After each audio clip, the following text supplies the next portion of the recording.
The story begins with Eriko, a high school student whose imagination is so strong that she's lost in her own world. She's deeply in love with Omi, the most handsome and popular boy in school who's not only a charmer but also a formidable tennis player. Every time he wins a match, girls surround him congratulating him while Eriko stands at a distance watching him happily in her heart. One day a girl gives Omi cookies and Omi sweetly thanks her. Eriko witnesses this, and when Omi comes to pick up a poster she was distributing, Eriko's heart begins to pound. Eriko doesn't have friends, so things like love or a boyfriend seem so distant to her. She finds happiness in simply looking at Omi and then romancing him in her imagination. She chronicles this imaginary love story on Twitter using an anonymous account called Ilai. One day while she's walking, she hears Omi's voice and is shocked. She sees him throwing the cookies into the dustbin.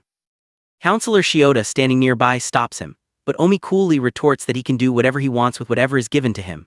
Eriko is stunned by this dark side of Omi. In a panic, she leans on a door which falls flat. She immediately apologizes to the teacher, but then she notices Omi watching her. Terrified, she runs but forgets her phone. Omi picks up her phone and reads all of Eriko's dreamy posts. Eriko, terrified, goes to him and tries to snatch it. But when Omi calls her Ellie, she freezes completely. He reveals that he's discovered that all the romantic fantasies are written about her.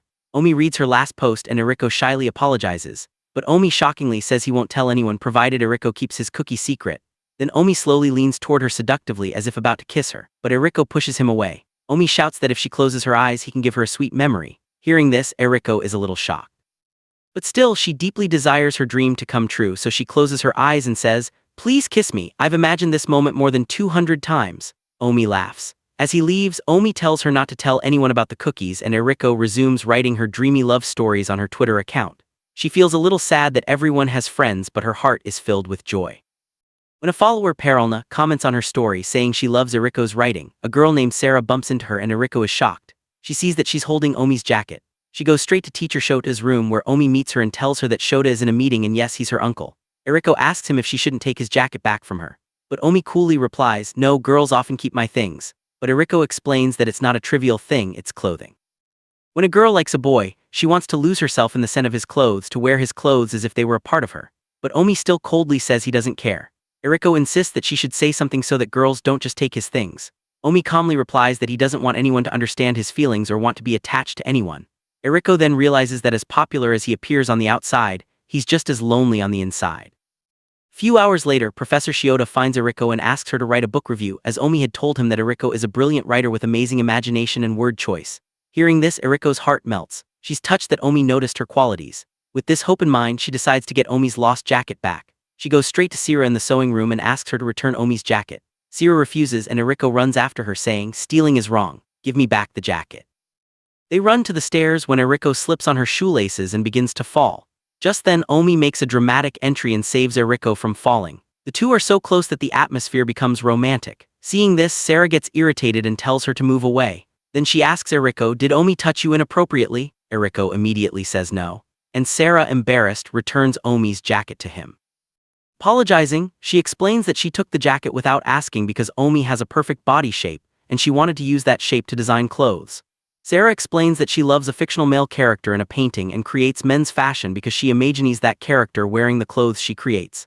Hearing this, Eriko realizes that Sarah is just as imaginative as she is, and they connect so well that they become good friends.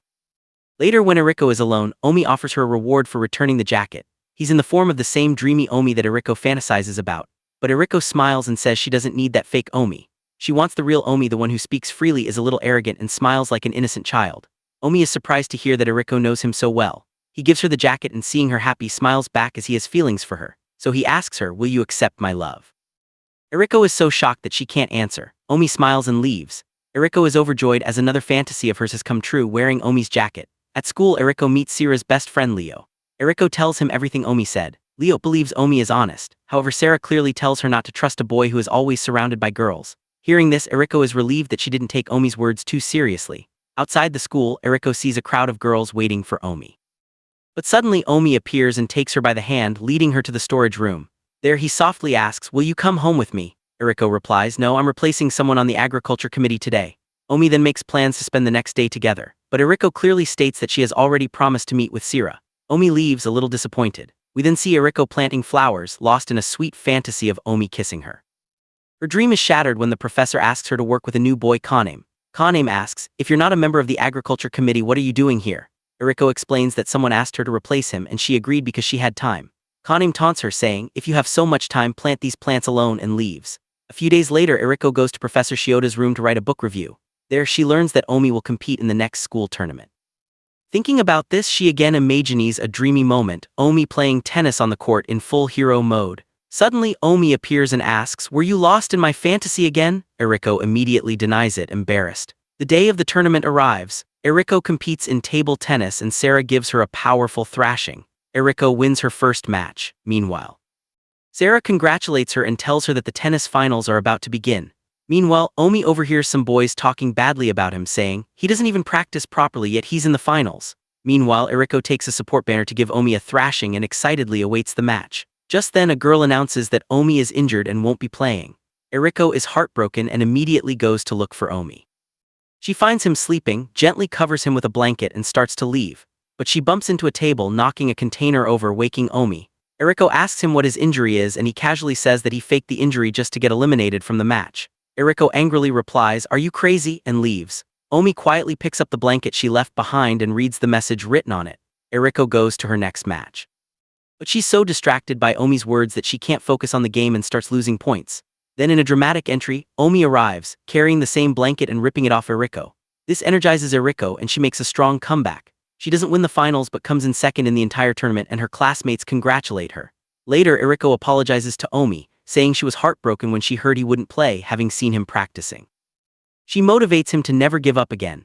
Then she answers the question Omi had asked her earlier on the beach. Yes, I accept your love. Hearing this, Omi joyfully embraces her. Eriko's heart starts beating so fast that she pushes him away in embarrassment and hides herself under the blanket. Omi gets a little confused and asks, so what he just said was a lie? Eriko smiles and says no, it was true, it was just your hug that was sudden. Just then some sounds come from the hollow and both hide under the same blanket, so close that even their breaths get entangled. Then Omi tells her softly that I like you and asks, can I kiss you? Eriko goes into shock and Omi kisses her gently. Then he proposes to her, will you be my girlfriend? And Eriko happily says yes. Both start a secret relationship. Neither do they meet in school nor do they tell anyone. Some time later, Leo meets Omi and realizes he's waiting for someone. Leo advises him, if you really like Eriko, don't let her feel lonely, take care of her. Later, Omi drops Eriko home from school and invites her to his house. As Eriko reaches Omi's room, she can't believe she's in her crush's room. She's so nervous that her breathing becomes heavy. Just then Omi brings 2 cold drinks and sits next to her. As he leans in to kiss her, he realizes she's very nervous, so he apologizes and backs off. But this time, Eriko stops him and leans in. But because she closed her eyes, her lips accidentally touched Omi's neck. Eriko blushes with embarrassment and apologizes. But Omi smiles, moves closer to her, presses a light kiss to her neck and cheekily declares, now it's even. Eriko's heart races. She's never been so close. The next day, Omi meets Yaba, a boy from her tennis club. Yaba congratulates her on her win and says he's jealous of her. Meanwhile, Eriko continues tweeting on her Twitter profile and receives another message from a follower named Peralna who says her love story is adorable. Eriko replies that her relationship is going well. A little while later, Eriko slips on her shoelaces again while walking and falls. Just then Kana arrives. He leans over and takes off her shoe to see her foot. Seeing this, Eriko panics and pushes him away in a flash. She immediately apologizes. Kanem becomes depressed and feels annoyed with himself, wondering why he's like this. Eriko gently explains to her that everyone experiences self-loathing or bad feelings at times, but one thing that has helped her is having friends. She thanks him for his help and leaves. Just then Kanem pulls out his phone and this is where the big twist comes in. Kanem is Peralina. He had sent Eli a message, and now when a notification comes from Eriko's phone, he sees that Eriko is Eli. In the classroom, Professor Shota asks for volunteers for the cultural festival, and surprisingly many students mention Eriko's name. Eriko happily accepts the responsibility. That evening she tells Omi about this. However, Omi becomes a little sad because Eriko will be busier now and they will have less time to spend together. The next morning, Kanem talks to Eriko and calmly says, I know you're Eli. Hearing this, Eriko is terrified, and even more so when Kanem reveals that she is Pialina. Eriko immediately begins to fear that Kanem might be threatening her, but Kanem makes a simple request, can we be friends? Just then, Omi overhears the conversation and is shocked when Kanem calls Eriko Ellie. Later, Eriko tells Omi everything in private. Omi clearly tells her to block Kanem and ignore his advances on friendship. But Eriko softly replies that Kanem only asked for friendship, something that would have taken Eriko a lot of courage to say herself. So she decides to think things over. Then Omi tells her that he has decided to participate in the regional tennis tournament. Eriko becomes very excited and gives him her full support. Omi promises to bring this victory to Eriko, which warms her heart. Omi then tells Eriko not to worry about Kanem. He will reciprocate her friendship. They go to the aquarium together to meet Kanem. There Omi greets Kdrama politely, but Kdrama coldly replies, I don't want to be your friend, and then asks, what's your relationship with Eriko? Just as Omi is about to answer Kdrama's question, Eriko interrupts him and says, we're just friends. Kdrama, disbelieving this, leaves, but Omi is heartbroken. After a while, Eriko apologizes to Omi and tells him not to take Kdrama's words to heart. Just give it some time, she says.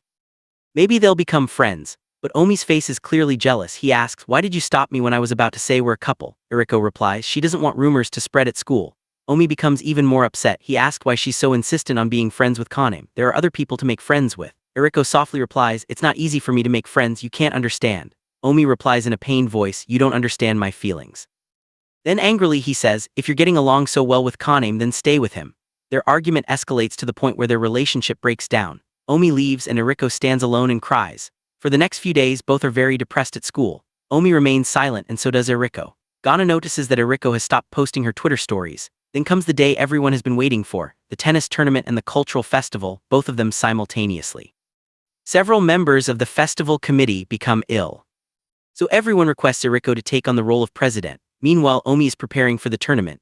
Leo tells him that Eriko has been appointed president and is handling a lot alone. Hearing this, Omi sets out to help her. When he arrives, he finds Eriko talking to Kdrama. Kdrama says, you must have been forced to become president. But Eriko smiles and replies, no, I love it when people choose me for something. It never happened before, that's why now I always give my best.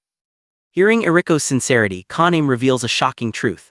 The messages he sent on Twitter were meant as a joke because he felt embarrassed reading her love stories, and because of that embarrassment he read them as fun. But when he got to know Eriko in real life, everything changed. Now he truly wants everything to be alright between Eriko and Omi. Eriko smiles and says that even though the messages were meant to be a joke, they made her very happy at the time. Kdrama also becomes emotional and says, I'm happy I met Eli in real life, she was there when I was alone. They end the conversation on good terms and Omi eavesdrops. Omi now understands the truth about Eriko and Kdrama's relationship and decides to go straight to his match. Eriko's eyes search for Omi on the court, but she's saddened that she won't be able to see him play. On the court, Omi has reached the finals and is facing Yaba. Yaba tells her to let him win this match. But Omi confidently says, I can't risk losing, I promise someone I'll win this tournament. Meanwhile, Eriko becomes quite stressed at the festival. She's being asked to do multiple tasks at once. She's being sent somewhere to get fabric or there's a demand for vinyl. Many people are giving instructions while others are criticizing her. Tired of Eriko, she temporarily hands over the responsibility to Sarah and goes to get the supplies herself. But people don't listen to Sarah either. Just then Leo gets up and angrily scolds everyone. Work hard, complaining won't achieve anything. Seeing Leo's leadership, Sarah is completely stunned, and perhaps for the first time she sees Leo differently. In the storeroom, Eriko is devastated. She feels she's failing to organize the festival properly and breaks down in tears. But just then a heavy object is about to fall on her. Omi arrives and takes her in his arms, saving her by taking the injury himself. A terrified Eriko immediately checks her injuries and asks, did you win the tournament? Omi smiles and says, I kept my promise, and hands her his medal. He confesses his feelings to Eriko, saying he was almost about to quit the tournament, but he remembered Eriko's words, whatever you do, do it with all your heart, and with that same courage he played the match. Eriko's eyes light up and she returns to the festival with full enthusiasm. She brings curtains, manages the decorations, leads everyone and manages the entire event. Seeing this, Omi's heart swells with pride. At the end of the festival, all her classmates applaud Eriko's hard work. Later, Eriko and Omi meet on the rooftop. Omi congratulates her and regrets that he didn't understand her feelings, and that his grief over Kdrama was because he himself had felt lonely and misunderstood. Omi says from the heart that he always felt no one understood him. But when Eriko met Eriko for the first time, she longed for someone to truly know her, not just as a popular tennis player but for the person she truly is. Then he said, you've changed my world and I can't live without you. Will you be my girlfriend again? Eriko's eyes well up with tears, but this time it's of joy and she happily says yes. Omi takes her hand, smiles and says, thanks for falling in love with me. Their relationship begins again with a sweet kiss. The next day, Eriko and Omi arrive at school hand in hand, and some jealous girls start talking about Eriko. Eriko quickly lets go of Omi's hand. But then Omi lovingly takes her hand again and says, don't worry, I'll always protect you, which warms Eriko's heart. Meanwhile, Sarah tells Leo that she'll design clothes for him. This clearly shows that she's starting to like Leo, and Leo beams with joy. Kdrama is now surrounded by friends, and Eriko begins retweeting her love story with the boyfriend she dreams of living out 1,000 fantasies with. This beautiful moment concludes our romantic love story. If you enjoyed this story, be sure to subscribe to the channel and press the bell icon so you don't miss the next video. I'm adding more amazing videos you'll surely enjoy. Thank you for your time. See you in the next one.